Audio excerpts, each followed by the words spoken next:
Good evening friends, USSന്റെ പുതിയൊരു വീഡിയോയിലേക്ക് എല്ലാവർക്കും സ്വാഗതം. അപ്പം നമ്മൾ ഇന്ന് ഡിസ്കസ് ചെയ്യാൻ പോകുന്ന ഫെബ്രുവരി 18 നടന്ന KSTEയുടെ USS മോഡൽ എക്സാമിലെ മാത്സ് ക്വസ്റ്റ്യൻസിൻ്റെ ഡിസ്കഷനായിരുന്നു നമ്മൾ 2 ദിവസമായിട്ട് ചെയ്തുകൊണ്ടിരിക്കുന്നത്. അപ്പോൾ ഇന്ന് അതിൻ്റെ 3ാമത്തെ വീഡിയോ ആണ്. ഓക്കെ, അപ്പോൾ നിങ്ങൾ ആദ്യത്തെ ചോദ്യം നോക്കി, എന്താണ്?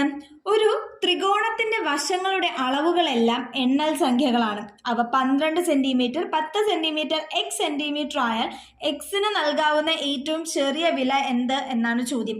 അപ്പോൾ ഈ ചോദ്യം എങ്ങനെ ചെയ്യും? നമുക്ക് എന്ത് ചെയ്യാം, നമുക്ക് 2 സൈഡ് തന്നിട്ടുണ്ട്. 3ാമത്തെ സൈഡിന്റെ ഏറ്റവും കുറഞ്ഞ വിലയാണ് നമ്മൾ കണ്ടുപിടിക്കേണ്ടത്, അല്ലേ? ആദ്യം നമ്മൾ ഇത് കണ്ടുപിടിക്കാൻ ആദ്യം എന്ത് ചെയ്യുന്ന, തന്നേക്കുന്ന 2 സൈഡിലെ അവരുടെ എന്തെടുക്കും, തുക എടുക്കും. തന്നേക്കുന്ന സൈഡുകൾ ആരൊക്കെയാ? 12 സെന്റിമീറ്റർ പ്ലസ് 10 സെന്റിമീറ്റർ. അപ്പൊ തുക എത്ര വന്നു കൂട്ടുകാരെ? 12 + 10 22 എന്ന് വന്നു, അല്ലേ? ഇനി നോക്കിയേ, ഇവരുടെ തമ്മിലുള്ള വ്യത്യാസം എടുക്കണം. അപ്പൊ വ്യത്യാസം എടുത്ത എന്തെന്ന് കിട്ടും? 12 - 10 2 എന്ന് കിട്ടും. അപ്പോൾ തുക 22 എന്നും വ്യത്യാസം 2 എന്നും കിട്ടി, അല്ലേ? അപ്പൊ നമ്മുടെ ചോദിച്ചേക്കുന്നത് എക്സിന് നൽകാൻ കഴിയുന്ന ഏറ്റവും ചെറിയ വിലയാണല്ലേ. ഏറ്റവും ചെറിയ വില എങ്ങനെ കണ്ടുപിടിക്കും? ആ ചെറിയ വില എന്ന് പറയുന്നത് ഈ 2നും 22നും ഇടയിലായിരിക്കും കിടക്കുന്നത്. ഓക്കെ, ഏറ്റവും ചെറിയ സംഖ്യ ആയതുകൊണ്ട് നമ്മൾക്ക് എന്ത് എഴുതാം? ആ എക്സിന്റെ വില എന്ന് പറയുന്നത് 2ന്റെ തൊട്ടടുത്ത ആളായിരിക്കും. 2ന്റെ തൊട്ടടുത്ത ആളാരാ? 3, അല്ലേ? അപ്പൊ ഏറ്റവും ചെറിയ സംഖ്യ ആയതുകൊണ്ട് 2ന്റെ തൊട്ടടുത്ത് കിടക്കുന്ന 3 ആയിരിക്കും എക്സിന്റെ വില എന്ന് പറയുന്നത്. ഓക്കെ അല്ലേ കൂട്ടുകാർ? അപ്പോൾ എക്സ് എന്ന് പറയുന്നത് 3 സെന്റിമീറ്റർ ആണ്. നമ്മുടെ ഓപ്ഷൻ ഏതാ? ഓപ്ഷൻ ബി ആണ് ഉത്തരം. അപ്പോൾ നമ്മുടെ ഉത്തരം കിട്ടിയല്ലോ 3 സെന്റിമീറ്റർ. നമ്മൾ ഇതിന് മുന്നേ ചെയ്ത ട്രയാങ്കിൾ കൺസ്ട്രക്ഷൻ എന്ന് പറയുന്ന വീഡിയോയിൽ ഇതേ ചോദ്യത്തിന്റെ പാറ്റേൺസിലുള്ള ക്വസ്റ്റ്യൻസ് ഡിസ്കസ് ചെയ്തിട്ടുണ്ടായിരുന്നു. ഓക്കെ അല്ലേ? അപ്പോൾ നമുക്ക് 2ാമത്തെ ചോദ്യത്തിലേക്ക് പോകാമോ? കൂട്ടുകാരെ, നമ്മുടെ 2ാമത്തെ ചോദ്യം ഒന്ന് നോക്കിക്കേ. ഏറ്റവും ചെറിയ പോസിറ്റീവ് പൂർണ്ണസംഖ്യയുടെയും ഏറ്റവും വലിയ നെഗറ്റീവ് പൂർണ്ണസംഖ്യയുടെയും വർഗങ്ങളുടെ തുക എത്ര എന്നാണ് ചോദ്യം, അല്ലെ? നമുക്കറിയാം എന്താ ചെറിയ പോസിറ്റീവ് സംഖ്യ ആരാ? ചെറിയ പോസിറ്റീവ് സംഖ്യ ആരാ കൂട്ടുകാരെ? 1 ആണെന്ന് നമുക്കറിയാമല്ലേ? അതുപോലെ വലിയ നെഗറ്റീവ് സംഖ്യ പൂർണ്ണസംഖ്യ ആരായിരിക്കും? വലിയ നെഗറ്റീവ് പൂർണ്ണസംഖ്യ. ചെറിയ പോസിറ്റീവ് പൂർണ്ണസംഖ്യ 1 ആണെങ്കിൽ വലിയ നെഗറ്റീവ് പൂർണ്ണസംഖ്യ എന്ന് പറയുന്നത് -1 ആയിരിക്കും. ഓക്കെ, -1 ആയിരിക്കും ഏറ്റവും വലിയ നെഗറ്റീവ് പൂർണ്ണസംഖ്യ എന്ന് പറയുന്നത്. ഇനി ചോദ്യം എന്താണ്? ഇവരുടെ വർഗങ്ങളുടെ തുകയാണ് ചോദിച്ചിരിക്കുന്നത്, അല്ലേ? അപ്പോൾ നമുക്ക് വർഗങ്ങളുടെ തുക ചെയ്തു നോക്കാം. ഏറ്റവും ചെറിയ പോസിറ്റീവ് സംഖ്യയായ 1ന്റെ സ്ക്വയർ പ്ലസ് ഈ വലിയ നെഗറ്റീവ് പൂർണ്ണസംഖ്യയായ -1ന്റെ സ്ക്വയർ അല്ലേ ചെയ്യാനായിട്ട്? 1ന്റെ സ്ക്വയർ എത്രയാണ് കൂട്ടുകാരെ? 1 ആണ്. പ്ലസ് നെഗറ്റീവ് 1ന്റെ സ്ക്വയറും 1 തന്നെയാണ്, അല്ലേ? അപ്പോൾ നെഗറ്റീവ് 1ന്റെ സ്ക്വയറും 1 ആണ്. അപ്പോൾ 1 + 1 എത്ര കിട്ടി? 2 എന്ന് കിട്ടി. അപ്പോൾ നമ്മുടെ ആൻസർ 2 ആണ്. ഓപ്ഷൻ ഏതാണ് കൂട്ടുകാരെ? ഓപ്ഷൻ ഡി ആണ് നമ്മുടെ ആൻസർ. ഓക്കെ അല്ലേ?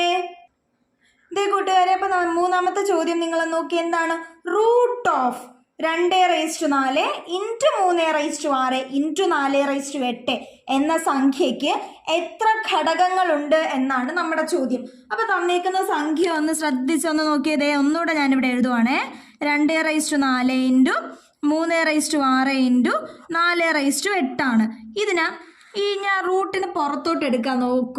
ഓക്കെ, അതെങ്ങനെ എടുക്കാൻ നോക്കാം. 2⁴ ഉണ്ടല്ലേ? അപ്പൊ അത് റൂട്ടിന് പുറത്ത് വരപ്പോ എങ്ങനെ വരും? 2⁴ ആവും. 4ന്റെ നേർപകുതിയായിട്ട് എടുക്കും. അപ്പൊ എന്ത് കിട്ടി? 2⁴ റൂട്ടിന് 4നെ റൂട്ടിന് പുറത്തെടുത്താൽ 2⁴ എന്ന് കിട്ടി. ഓക്കെ അല്ലേ? ഇൻറ്റു ഈ 3⁻6നെ ഇനി റൂട്ടിന് പുറത്തെടുത്താൽ എത്ര കിട്ടും കൂട്ടുകാരെ? 3⁻3 കിട്ടും. എത്ര? 3⁻3. ഇനി നോക്കിക്കേ, ഈ 4⁸ പുറത്തെടുത്താലോ? 8ന്റെ പകുതി 4. അപ്പൊ 4⁴ എന്ന് കിട്ടി. 4⁴. നമ്മളടുത്ത് ഫാക്ടേഴ്സ് കണ്ടുപിടിക്കാനല്ലേ പറയുന്നത്? നമുക്ക് അറിയാം, ഫാക്ടേഴ്സ് കണ്ടുപിടിക്കണമെങ്കിൽ നമ്മൾ ആദ്യം എന്ത് ചെയ്യണം? എല്ലാം ലോവസ്റ്റ് പ്രൈം നമ്പേഴ്സിന്റെ ഫോമിലോട്ട് മാറ്റണ്ടേ? അപ്പൊ നമുക്ക് ഈ 4നെ മാറ്റാമല്ലോ. എങ്ങനെ മാറ്റാം? 2⁻2 ഇൻറ്റു 3⁻3 ഇൻറ്റു 4 എന്ന് പറയുന്ന 2⁻2 4 അല്ലേ? ഇനി നമുക്ക് എങ്ങനെ എഴുതാം? 2 ഇൻറ്റു 3 ഇൻറ്റു 2 2 4 8. ഓക്കെ അല്ലേ കൂട്ടുകാരെ? ഇത് രണ്ടിൻ്റെ ഇത് പവർ ഇതല്ലേ. അപ്പം നമുക്കത് ആഡ് ചെയ്യാം. എങ്ങനെയാണ്? a⁻m ഇൻറ്റു a⁻n എന്ന് പറയുന്നത് a⁻m+n. അപ്പം എങ്ങനെയാണ്? 2 2 + 8 10 ഇൻറ്റു 3 ഇനി നമുക്കറിയാം അല്ലേ എങ്ങനെയാണ് ഈ തന്നേക്കുന്നതെന്ന് നമ്പർ ഓഫ് ഫാക്ടേഴ്സ് കണ്ടുപിടിക്കുന്നതെന്ന്. തന്നിരിക്കുന്നതിൻ്റെ എക്സ്പോണൻസിൻ്റെ കൂടെ 1 കൂട്ടിട്ട് തമ്മിൽ മൾട്ടിപ്ലൈ ചെയ്യും. അപ്പോൾ ഇത് 2ൻ്റെ ആണെങ്കിൽ 10. അപ്പോൾ 10 + 1 ഇൻറ്റു 3 + 1 അല്ലേ കൂട്ടുകാരെ? അപ്പോൾ 10 + 1 11 ഇൻറ്റു 3 + 1 4. അപ്പോൾ ആൻസർ എത്ര കിട്ടി? 44 ഫാക്ടേഴ്സ് ആണ് നമുക്ക് തന്നേക്കുന്ന നമ്പറിൽ ഉള്ളതല്ലേ. അപ്പോൾ ഇതിൻ്റെ ഓപ്ഷൻ ഏതാണ് കൂട്ടുകാരെ? ഒന്ന് പറഞ്ഞേ. അതെ, ഓപ്ഷൻ എ ആണ് ഉത്തരം. ഓക്കെ അല്ലേ? അപ്പൊ നമ്മുടെ അടുത്ത ചോദ്യം ഒന്ന് നോക്കിക്കേ. എന്താണ്?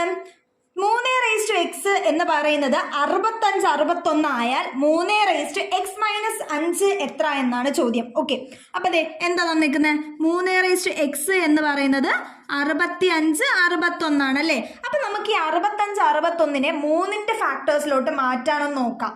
ഓക്കെ, അപ്പൊ അതെ വാ നമുക്കൊന്ന് പ്രൈം ഫാക്ടറൈസ് ചെയ്യാം. 65 61. ഓക്കെ, ആദ്യം എത്രയാ? 3 കൊണ്ട് ഞാൻ ചെയ്യാം. 3 കൊണ്ട് ചെയ്യപ്പോൾ എത്ര കിട്ടും? 21 8 7. ഓക്കെ, ഇത് പിന്നെയും 3 കൊണ്ട് നമുക്ക് ചെയ്യാൻ പറ്റും. അപ്പോൾ എത്ര കിട്ടും? 729 എന്ന് കിട്ടും. ഇതിന് ഇനിയും 3 കൊണ്ട് എനിക്ക് ചെയ്യാൻ പറ്റും. 729 3 കൊണ്ട് ചെയ്താൽ എനിക്ക് 243 കിട്ടും. ഓക്കെ, പിന്നെയും 3 കൊണ്ട് ഇനിയും പോവും. 3 കൊണ്ട് പോകുമ്പോൾ 81 കിട്ടും. ഇതിനെ ഇനിയും 3 കൊണ്ട് ചെയ്താൽ എനിക്ക് 27 കിട്ടും. 27നെ 3 കൊണ്ട് ചെയ്താൽ എനിക്ക് എന്ത് കിട്ടും? 3 കൊണ്ട് ചെയ്താൽ 9. 9നെ 3 കൊണ്ട് ഞാൻ ചെയ്തു. കംപ്ലീറ്റ്ലി 3ന്റെ പവേഴ്സിൽ തന്നെ നമുക്ക് കിട്ടിയല്ലേ. ഇനി എത്ര 3 ഉണ്ടെന്ന് നമുക്ക് എണ്ണി എടുത്താലോ? 1 2 3 4 5 6 7 8. 8 3 അപ്പം നമുക്ക് എന്ത് കിട്ടി? 6 5 6 1 എന്ന് പറയുന്നത് 3/8 ആണെന്ന് കിട്ടിയില്ലേ. അപ്പം 3/xനെ എനിക്ക് 3/8 എന്ന് എഴുതാലോ. കാര്യം 65 61 എന്ന് പറയുന്നത് 3/8 ആണല്ലേ. രണ്ടെണ്ണത്തിൻ്റെ ബേസ് സെയിമാ. രണ്ടിടത്തും ബേസും എന്താണ്? 3 ആണ്. അപ്പോൾ എനിക്ക് എക്സ്പോണൻസ് തമ്മിൽ ഇക്വേറ്റ് ചെയ്തൂടെ. അപ്പോൾ എനിക്ക് എന്ത്? x8 എന്ന് കിട്ടിയില്ലേ കൂട്ടുകാരെ? x8 എന്ന് കിട്ടിയില്ലേ. അപ്പോൾ നമ്മുടെ യഥാർത്ഥ ചോദ്യം എന്താണ്? 3x-5 എത്ര എന്നാണ്. 3x-5 എത്ര എന്നാണ് ചോദ്യം. എക്സിൻ്റെ വാല്യൂ ഒന്ന് പറഞ്ഞേ നിങ്ങൾ. 8 ആണ് എക്സിൻ്റെ വാല്യൂ. അപ്പം 3x-8 - 5 അല്ലേ. 3x-8 - 5 എത്ര? 8 - 5 3 അല്ലേ. അപ്പം 3x-3 അതായത് 3³ നമുക്കറിയാം. 3³ എത്ര? 27 ആണ് ആൻസർ. അപ്പം 3³ എന്ന് പറയുന്നത് 27 ആണ്. അപ്പോൾ ഈ നിങ്ങൾ ഈ ഓപ്ഷൻ നോക്കിയിട്ട് ഇനി ഓപ്ഷൻ ഏതാണെന്ന് പറഞ്ഞേ. ഓപ്ഷൻ സി, അതായത് 27 ആണ് ഓപ്ഷൻ സി. ഓക്കെ അല്ലേ കൂട്ടുകാരെ? കൂട്ടുകാരെ, അപ്പൊ ഈ ചോദ്യം ഒന്ന് നോക്കിക്കേ. ചോദ്യം എന്താണ്? 80ന്റെ 1%ന്റെ 2%ന്റെ 3% എത്ര എന്നാണ്. നൈസ് ചോദ്യമാണല്ലേ. അപ്പോൾ നമുക്ക് ചെയ്തു നോക്കാം. 80ന്റെ അപ്പോൾ 80 ഇൻറ്റു 1% എങ്ങനെ എഴുതും നമ്മൾ?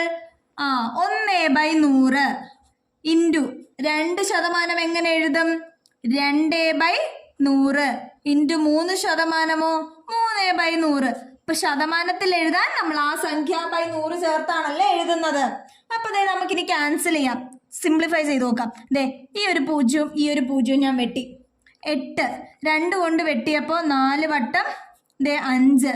ഈ 4 കൊണ്ട് ഞാൻ ഈ 100 വെട്ടിയപ്പോൾ 25. 5 കൊണ്ട് ഈ 100 വെട്ടി 50. അപ്പം എനിക്ക് എന്ത് കിട്ടി? 3/5 ഇൻറ്റു 25 ഇൻറ്റു 50 എന്ന് കിട്ടി.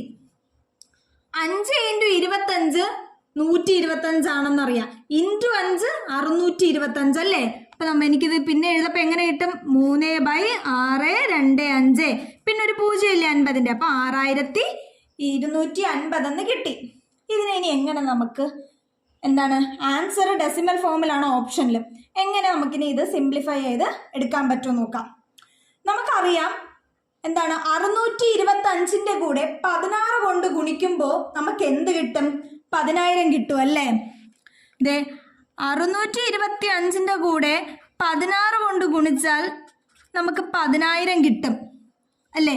അപ്പോൾ ദേ 10,000 ആണെങ്കിൽ 6,250-നാണെങ്കിലോ എന്ത് കിട്ടും? ഒരു 0 കൂടെ എക്സ്ട്രാ വരൂലേ? അപ്പം എന്ത് കിട്ടും? 1,00,000 കിട്ടും. അപ്പം ഇതിന് എനിക്ക് എങ്ങനെ എഴുതാം? താഴെ ഞാൻ ഒരു 16 കൊണ്ടും ചെയ്തപ്പോൾ എനിക്ക് മുകളിലും 16 കൊണ്ട് ചെയ്യണം. അപ്പം 16 3 48. അപ്പം ഇതെങ്ങനെ വരും? 48/1,00,000 വരുമല്ലേ? 1,00,000 എത്ര 0 ഉണ്ട്?